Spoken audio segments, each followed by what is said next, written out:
when did you graduate from Hamilton College? 2011. Okay. What campus organizations were you a part of? HEAG? Is that still what it's called? The Environmental Action Group. Yeah, I've heard of it. Yeah.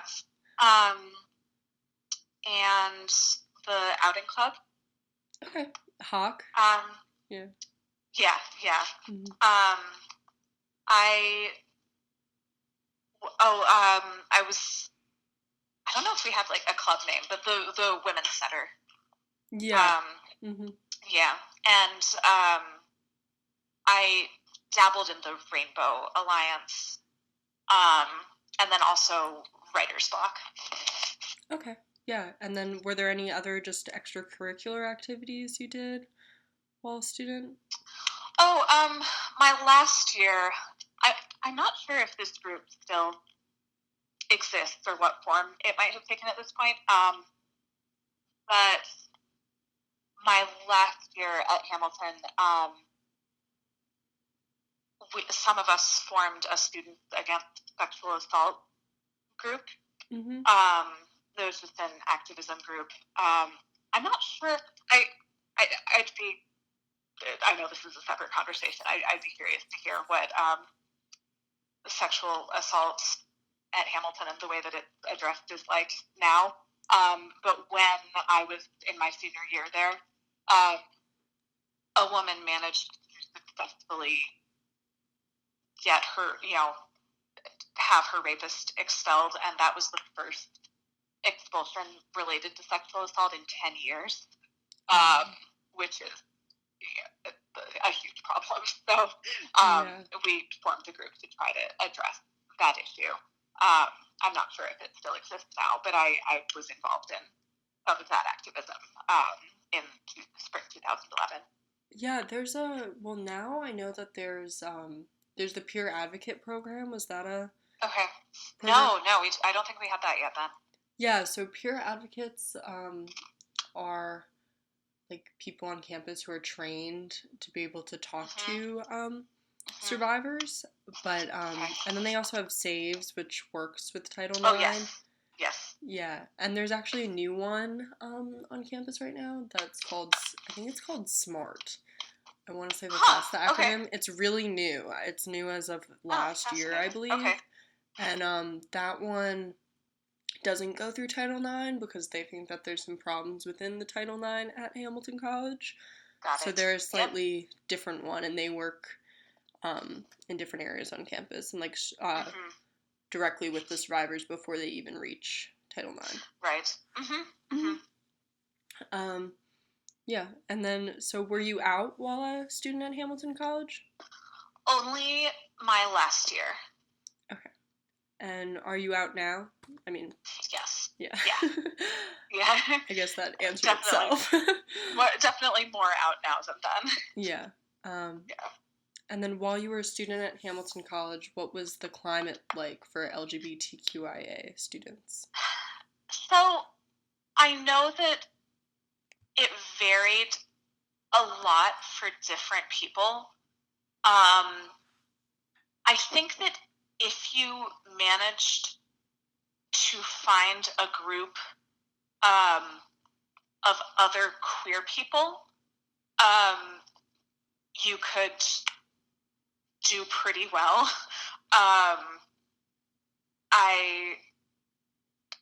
particularly before I was out, I had friends who I knew were queer, who sort of just all hung together and were more visibly out than most people on campus, and were more vocal about their identity. But unless you had that, it was kind of isolating. There weren't a lot of... I don't think there were that many people who would have said they were against LGBTQ rights, but it was still difficult to gauge whether it was really safe be out or not. It was kind of similar to how race was at Hamilton. I don't know if it may be different now, but it's sort of the same thing where, like, in theory, no one is racist. But then if you hear the things that people say about people of color, it's clear that you're in an environment where whiteness is the norm, and it's certainly very difficult to feel fully welcome if you're a person of color. In kind of the same way, it like, people didn't tend to be visibly homophobic, but it definitely felt like heteronormativity was the norm, and you would certainly sometimes hear, like, you because I'm sure that this is still the case at Hamilton. Like, you definitely can go to Commons on the weekend and hear conversations about who's just hooked up with whom, and it wasn't super uncommon to hear someone say that their roommate was hooking up with a girl last night, and to hear someone go, ew. It was, yeah. Did you face any personal hardships connected to your LGBTQIA identity while a student at Hamilton College?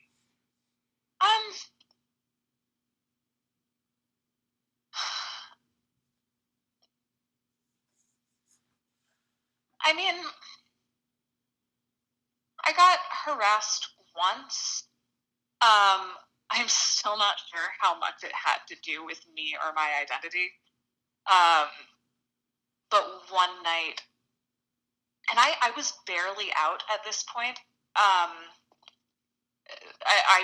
don't think I was presenting in particularly queer way, so it's really anyone's guess as to what exactly motivated this attack. But once, while I was walking to my dorm, not even that late at night, after dark, but not that late at night, a group of male students drove past me, and one of them stuck his head out the window and yelled "faggot" at me, and then they kept driving. I really, I don't know for sure if that had anything to do with what they saw when they looked at me, or if they were just driving by anyone that they saw and yelling that word at them. I think that what affected me more directly is, I lived with a group of women in a suite my senior year, and I had kind of come to terms with the fact that I was bisexual the summer for senior year, and I came out to some close friends back home, and then sort of had to decide how I wanted to navigate coming out on campus. And I remember being really worried that my best girl friends at Hamilton would feel differently about living with me once I came out to them. Because I think there's, and it turned out that they were pretty good about it, but I remember it being a very real worry to me in the few months before I came out to them, that they wouldn't feel comfortable sharing, bedrooms and bathrooms with me any longer once they knew that I was attracted to women. Yeah. Did you feel like that there were any hardships in that as you did first come out to them? Because you said pretty good. They were pretty good about it, but they also didn't want to hear about it very much. So they were still super comfortable living with me. They were very kind about it. They also were and are very, very straight.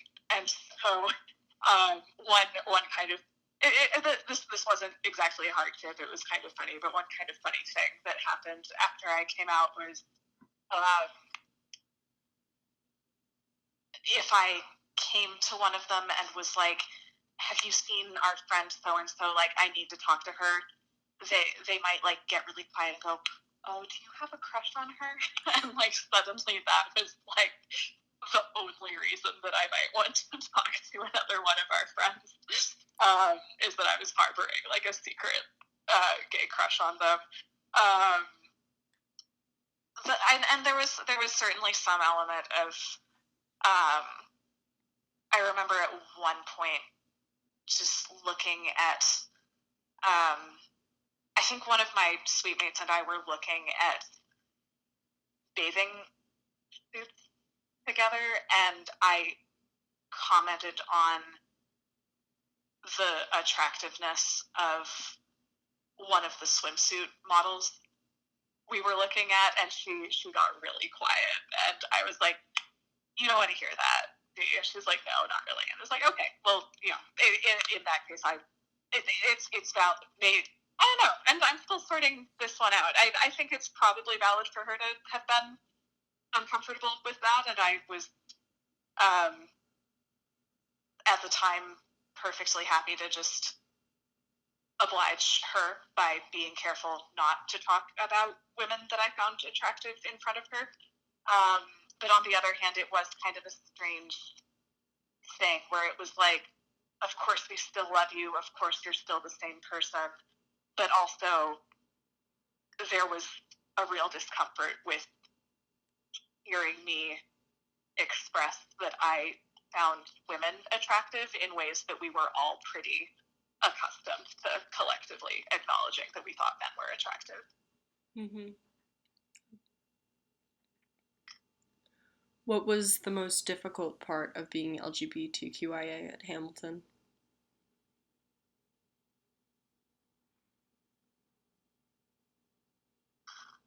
I think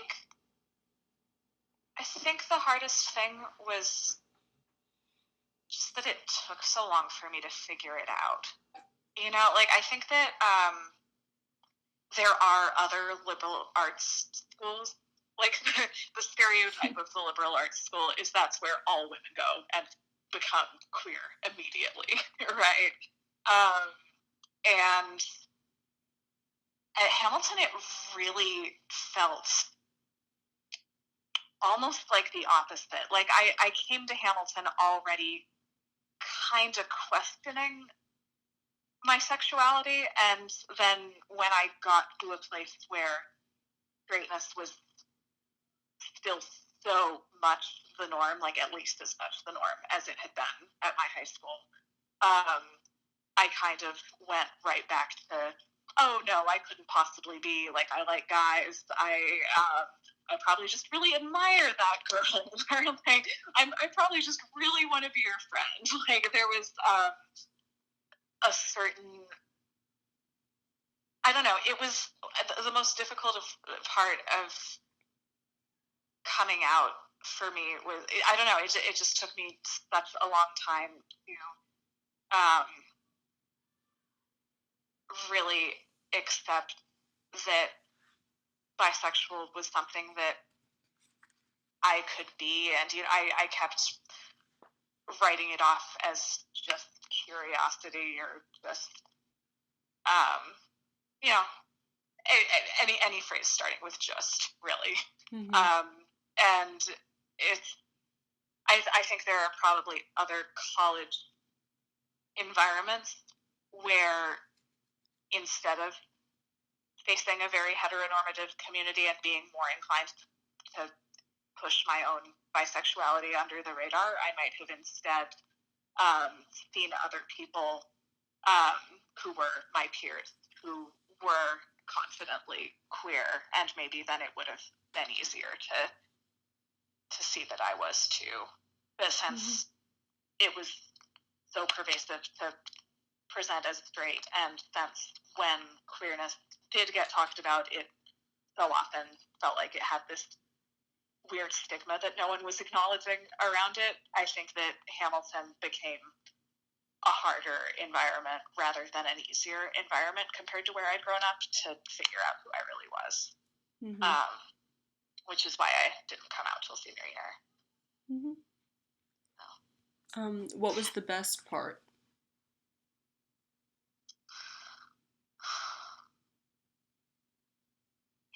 I think the best part was the women's center, and that was more about, like, that wasn't explicitly a queer space. It was more explicitly a women's space. Mm-hmm. But it was, again, not sure if Hamilton is still like this, but when I was there, it was strangely apathetic politically.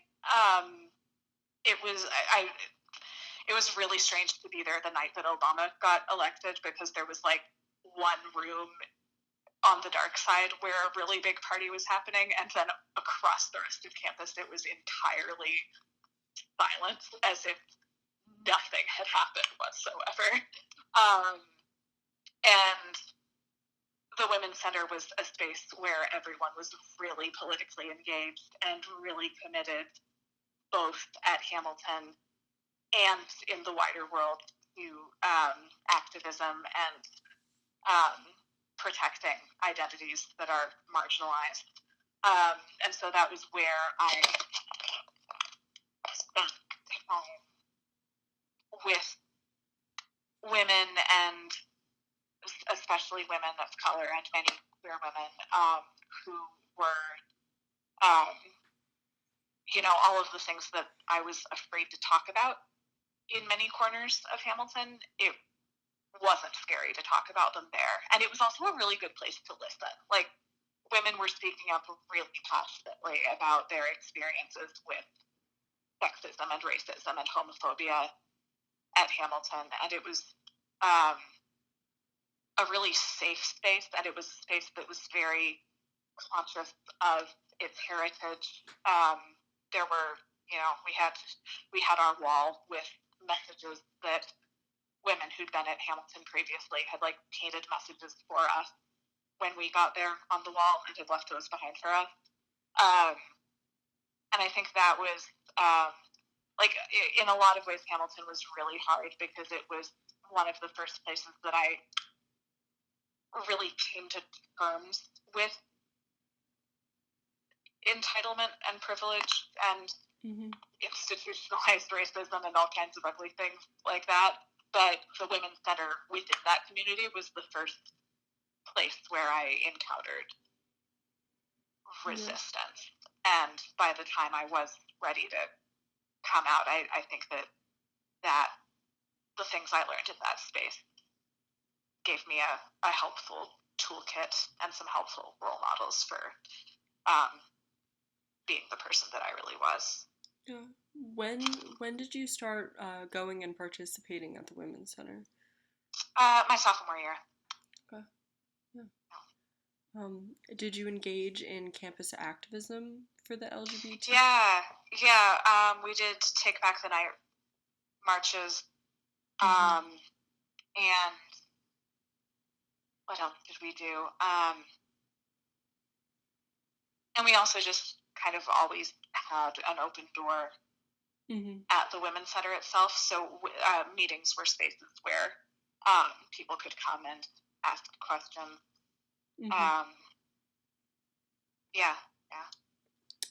Did you engage in activism for the LGBTQIA people off campus? I didn't, no. Okay. And did you do anything that was not with the Women's Center at Hamilton for activism? Yeah, I did a lot of stuff through HEAG. I helped bring everyone down to Power Shift in Washington, D.C. I think I did some volunteering for Green Week once or twice. Yeah.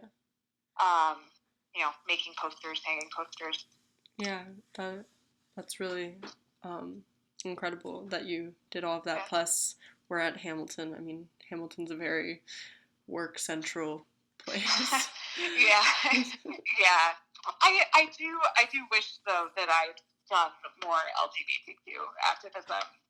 It felt well. I think one of the things that's hardest about coming to terms with your sexuality is that if you've been socialized as a woman in our particular society, it can feel almost selfish to spend the amount of time thinking about yourself that you have to do in order to realize that you're queer. And it can feel like you're making things about you if you like need to sit someone down and like have a serious conversation with them about your identity. Um, and so at this point, I'm very committed to LGBTQ activism. Um, but while I was still at Hamilton, it was easier to be involved with things like HEAG because like HEAG was about like Mother Earth, like that definitely wasn't about me. And I think I was grappling with so much internalized homophobia that it almost um, felt selfish to fight for LGBTQ rights. It took coming out and coming to terms with how scary it was to come out and realizing that those were shared experiences with so many other people to realize that that was a form of activism that I really, really cared about also. Mm-hmm. I don't know if that makes sense. Yeah, it definitely does. Yeah. So now, those are all of the pretty much Hamilton questions that we have. We have some more general LGBTQIA questions now. So, what impact did coming out or being LGBTQIA have in your work life? Honestly, it hasn't impacted it a ton. I am very fortunate to work in a pretty progressive office. I'm out at work. I was somewhat less out when I first started working here because I was in a long-term relationship with a man and bi invisibility is a thing.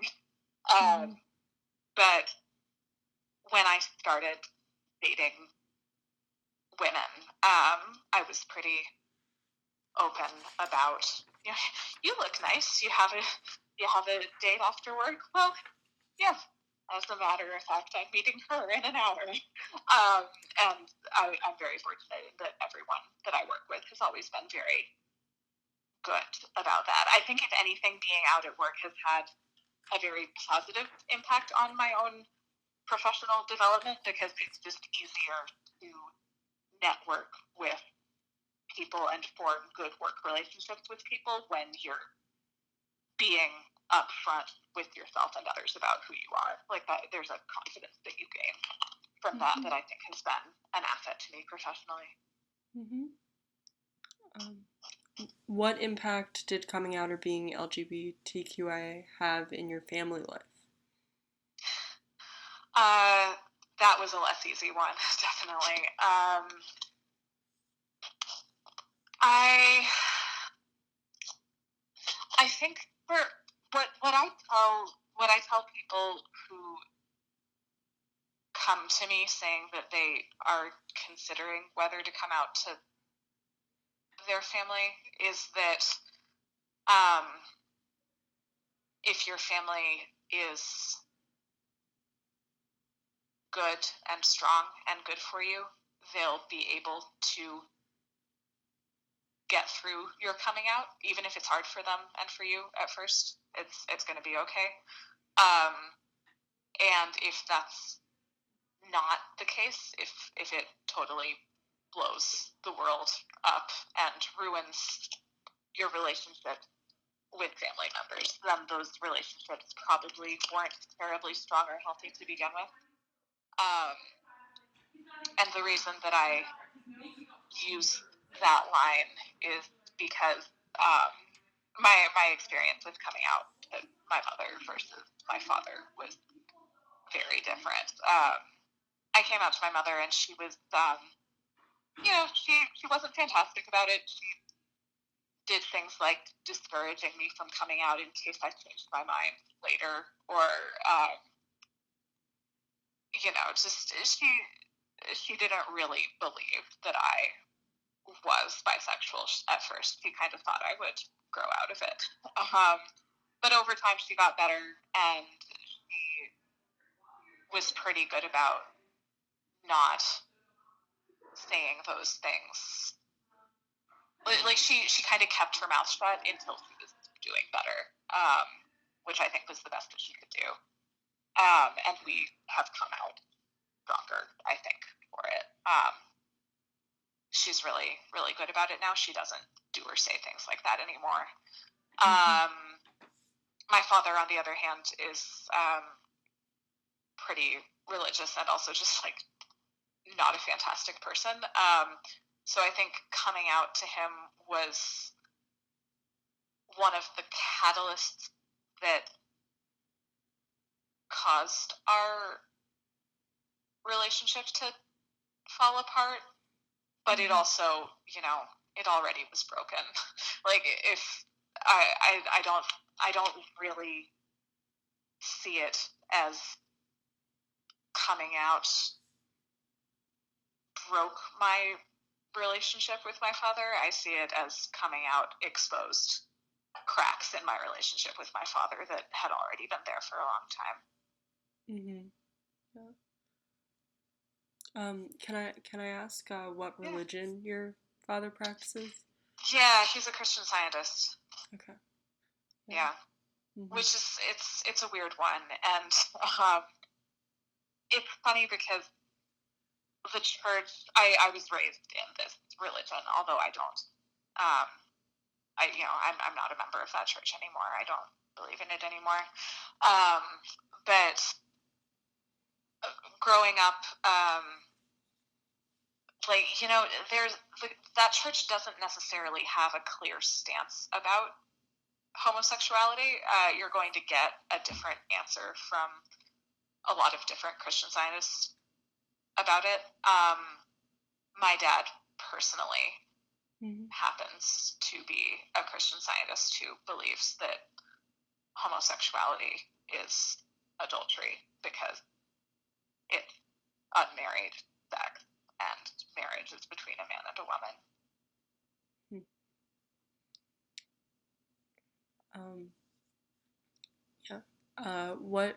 What impact did coming out have in your social life? I know you already touched on this a little bit, but sure. Yeah, I mean, at the time at Hamilton, it made things a little awkward for a while. Beyond that, though, like, honestly,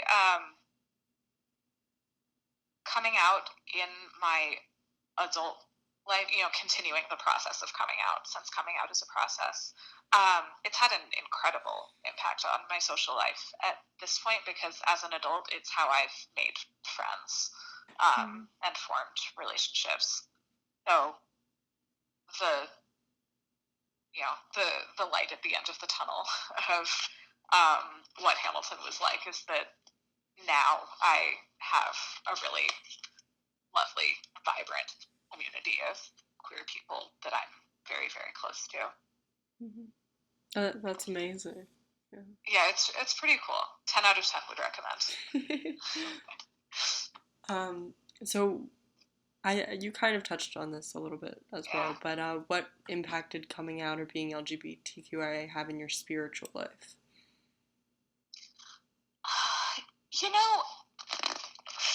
In my own spiritual life, not a ton. I moved away from the religion I'd grown up in for... Actually, you know what? If anything, it was the reverse. Like, rather than coming out having an impact on my spiritual life. I think that some changes in my spiritual life caused me to finally come out. I moved away from Christian Science, like, finally. You know, it had been a process, but, like, I cut the last cord when I was finishing up my year abroad. The TLDR is Christian Scientists generally don't go to doctors because it's a religion that is based on the idea that you can pray to heal yourself if you are sick. And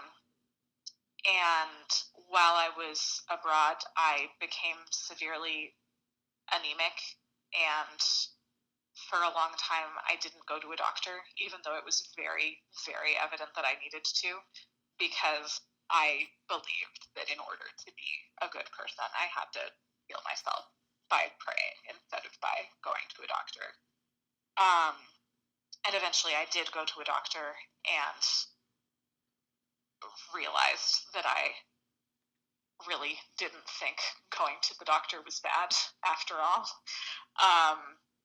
And I think that led me to be a little more open to the idea of, okay, maybe some of the other things that I've been told are bad.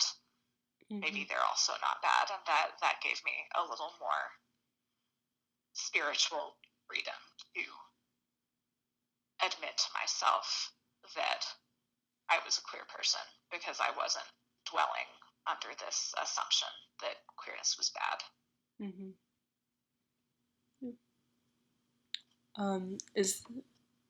What are some of the biggest challenges facing the LGBTQIA community today?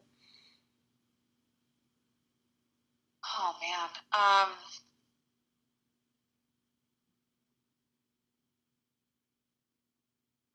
I see those challenges as kind of falling into two big overarching buckets.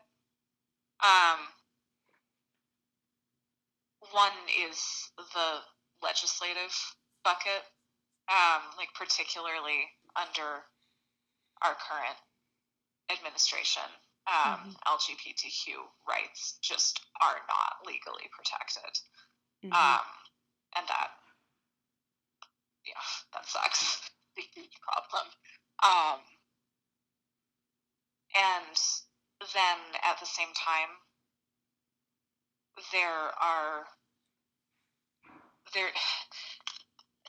people don't need it to be legal to commit hate crimes in order for them to do so.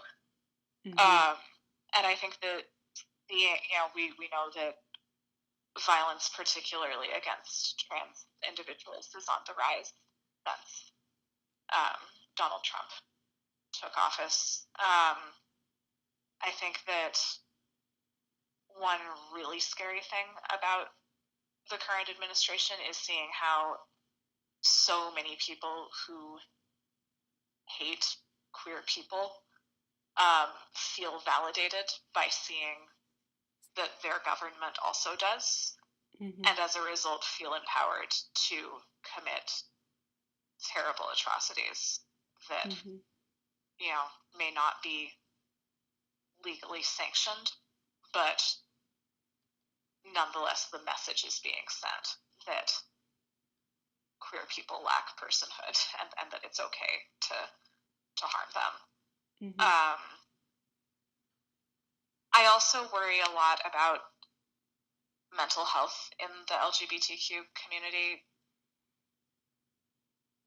under this administration.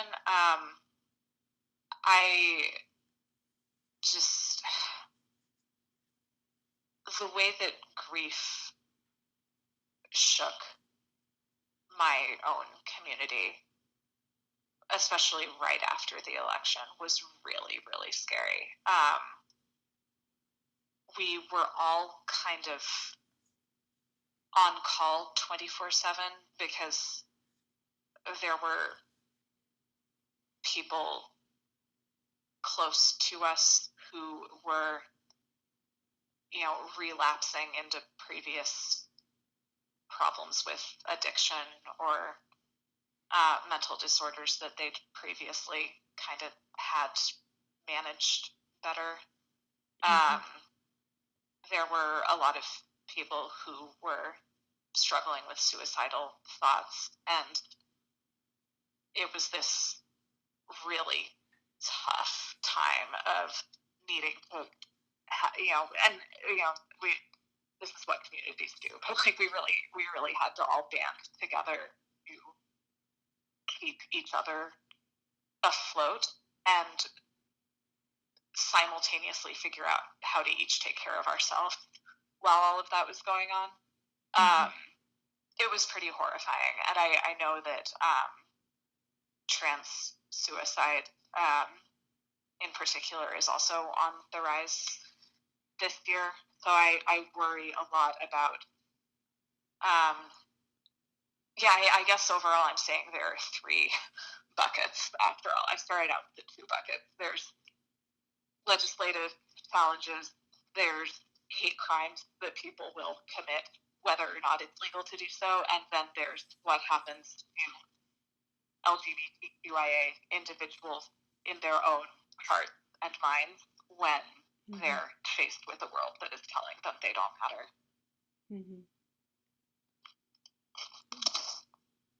I think the way you said that was really moving. I don't know. Yeah. The way you phrased it was very eloquently done. Oh, thank you. Yeah. Yeah, so is there anything you think that we missed or anything else you want to add to this interview? I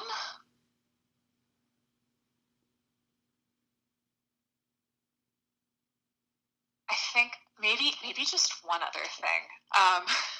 I think that it would.